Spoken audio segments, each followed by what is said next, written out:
Hey folks, today we're going to show you how to hand pack a bearing.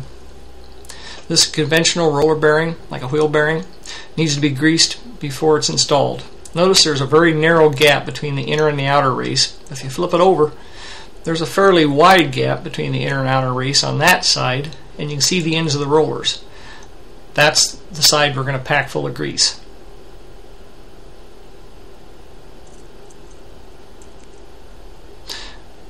You can buy a conventional bearing packer at an auto parts store, but if you don't mind getting your hands greasy, this is actually faster, and you don't have to go find the bearing packer and mess around with cleaning it up and before and after you use it. Pump a wad of grease into your offhand. If you're right-handed, it seems to work best if you put it in your left hand.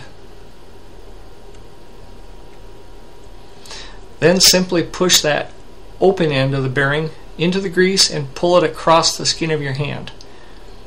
If you do it, you can almost feel the way it's hydraulically forcing the grease between the races and between the rollers and filling the gap in the bearing.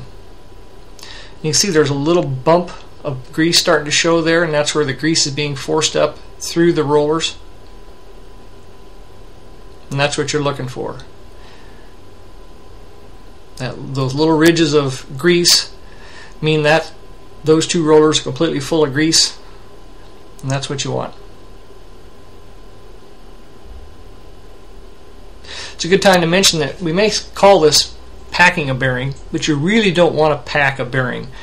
All you want to do is fill it with grease. Engineers tell me that if you pack a bearing too full of grease, you can actually cause overheating problems and shorten the bearing's life if it's just totally completely packed. So all you want to do is just, force grease up in there so that there's some grease between every roller and all the way around the perimeter between the two races.